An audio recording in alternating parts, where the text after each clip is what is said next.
surely it. What you do is you take certain key points in either the life of a person, a place, an event, whatever, put them into the number cruncher, and then you get an extrapolation, good word, of what the future is going to do. That is what the Merlin Project is all about, and I have Paul Gersio online, and I think I've also got George Hart online from the Merlin Project. Gentlemen, good evening if it's both of you. Paul, good evening to you if it isn't. Good evening, Howard. Nice to talk with you again, always interesting. And we've also got George Hart on. So, gentlemen, we've had a general election in this country since you were last on. Tony Blair won, as you said he would. What else have we got to say about him and it?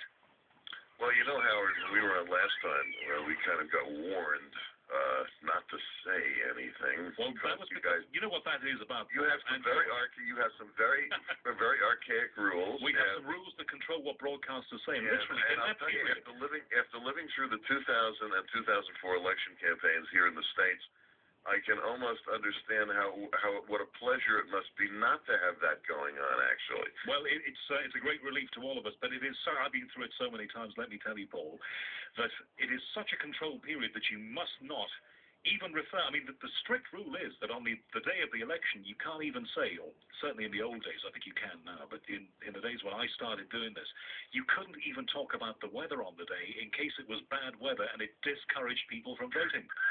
That's what, truthfully, that's what they used to do. Well, you know, very quickly, you have a copy, I think, of Tony Blair's time track, and just so that your listeners, if they'd like to do this, if they go to projectmerlin.com right now, projectmerlin.com, that's all one word.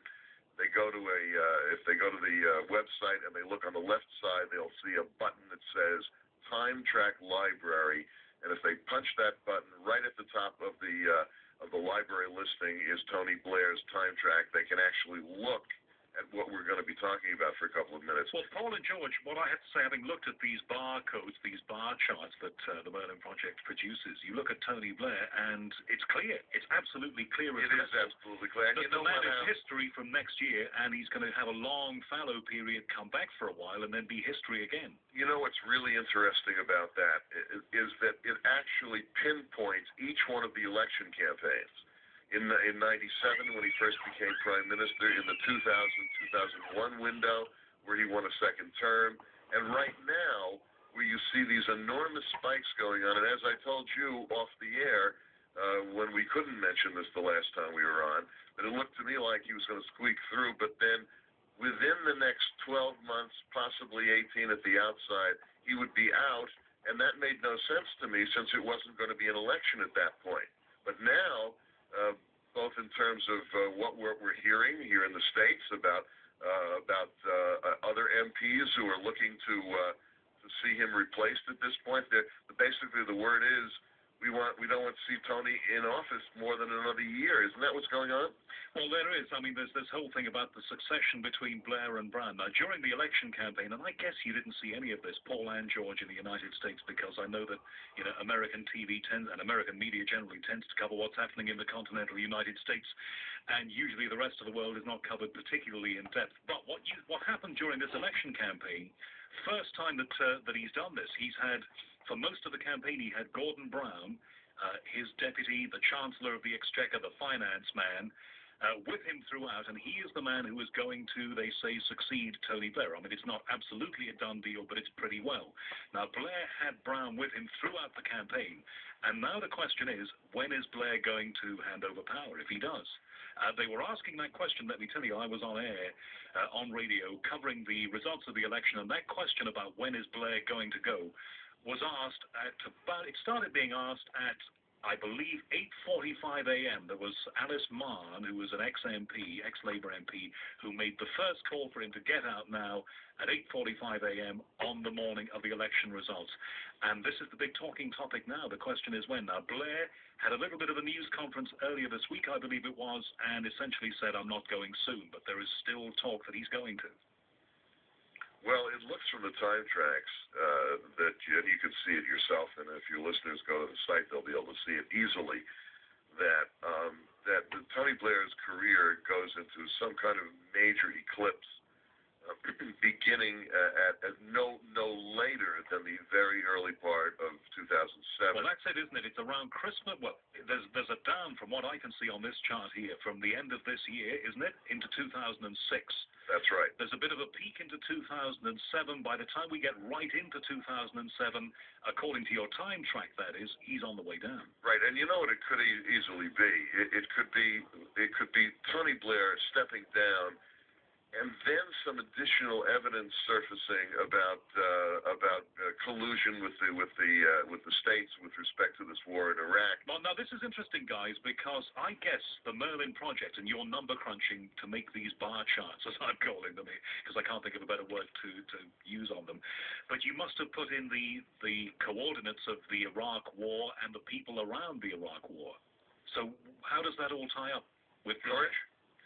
The interesting thing here, as your previous guest on your show that we've been listening to over the internet pointed out, it's curious the way that Tony Blair was tied at the hip first to Bill Clinton and now George Bush and the Bush administration, which can only be described in the United States in deep trouble. There's growing dissatisfaction with the war and how we entered into it and the end results.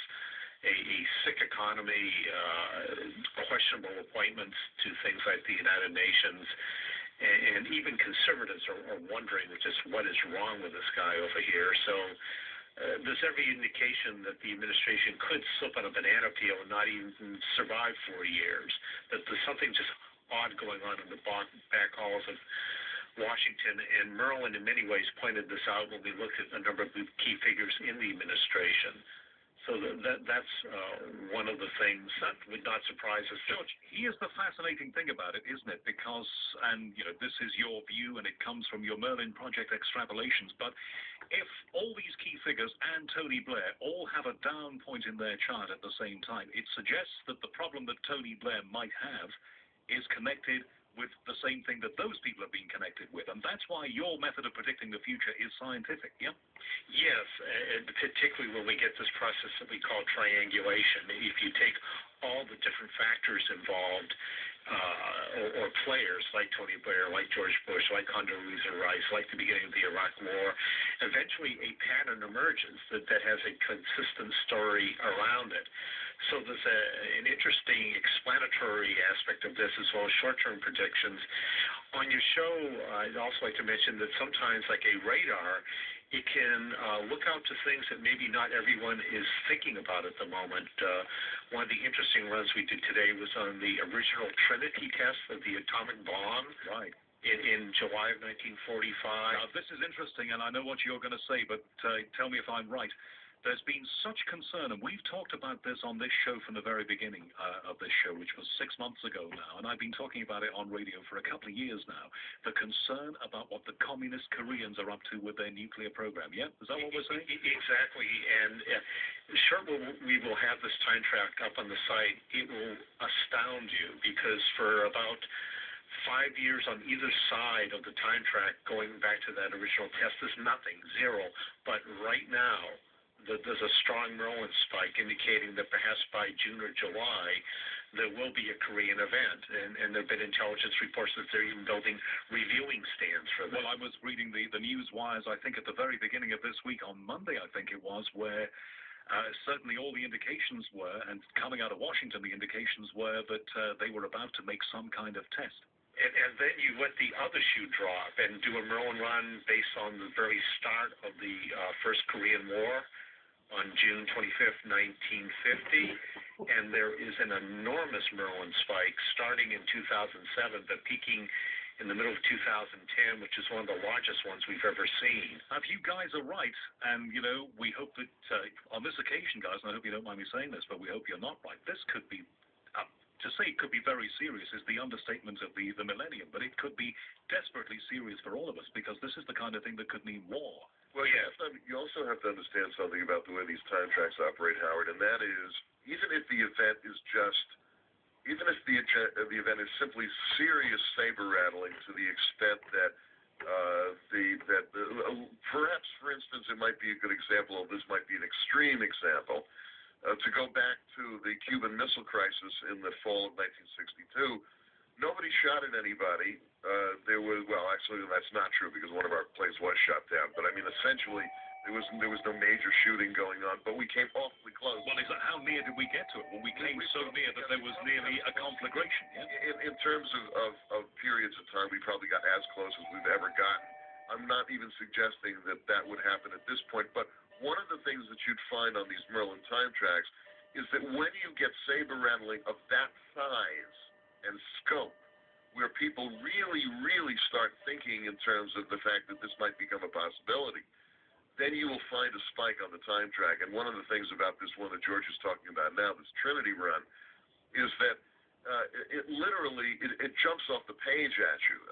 It's very frightening in the sense that it would literally point and say right about here is where we'd have to be concerned about some kind of movement going on in terms of North Korea. Paul and George, another reason why this is concerning is that, okay, I know you're scientific in the way that you look at these things, but if you talk to, for example, we've had remote viewer Major Ed Dames on this show. I know he does a lot of radio and TV in America as well. We've had other people who've said something is going to happen involving the communist Koreans and their nuclear program, and we're all going to have to watch it very carefully because we could end up very sorry. You're saying it too. If you add all this stuff together, then we have something to be concerned about, I think. Well, there's something we should point out to you, though, and that is, unlike this sort of herd mentality where everybody is now saying it, we were saying it when nobody was saying it. It's interesting, if you go back on the website, there's a paper that we produced for the U.S. Joint Chiefs of Staff, which is with the headquarters command at the Pentagon, essentially, and in that report, one of the things that we highlighted was North Korea. In 1995, when we produced that report, we were talking about North Korea becoming a continuing and serious problem over the next 7 to 10 years, and we are right there now. And what about the time track of the North Korean dictator himself? George, you want to take a hit on Kim Jong-il? Kim Jong-il, the man himself, yeah. No?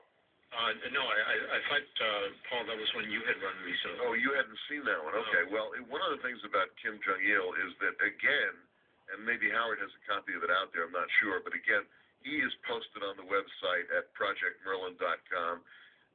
He is born on the 16th, of February, 1942. And again, if you take a look at his own time track and you take a look at the period of time sort of beginning now and then getting much more exotic about halfway through 2006, you notice that if this guy was all of a sudden going to become an international problem in terms of more than simply rhetoric, we would find it happening in this window coming up. Now, for instance, one of the things that's also possible in looking at this time track is that in middle 06, we could find ourselves with a new leader in North Korea. That's also possible, because when you go back to the time in which his father died, which was Kim Il-sung, in I believe 93 or 94, again, Merlin pegged that. At the time, in fact, we said that there was going to be a change in the leadership in North Korea. Well, that's the kind of thing that if it was anywhere else could mean a quantum change in the way things are done. But it being North Korea, it's hard to call, isn't it? Yeah, absolutely. All right, well, listen, it's always a pleasure to talk to you. And you know, Paul and George, that I could talk to you both all night about this because I just find the theory of being scientific about predicting the future fascinating. A way that you can put the data in and get data out. So do we. And listen, I promise you, I know I promised you last time I'm going to get my personal data to you so that you can do one on me. I've just been so busy this last couple of weeks, haven't had a chance to do it.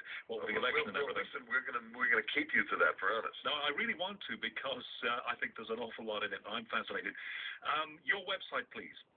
The website is Project Merlin. That's all one word. ProjectMerlin.com. If your folks would like to drop us emails, they can send it to Merlin Project, that's all one word, Merlin Project @gmail.com. All right, we'll put some links up at our website too, which is talksport.net. Go to the banner at the bottom for the Unexplained, and we'll put some, probably not tonight, but certainly beginning of next week, some links in. Paul and George, Paul Curcio, Dr. George Hart from the Merlin Project, thank you very much for coming on tonight. You're welcome. This is the Unexplained.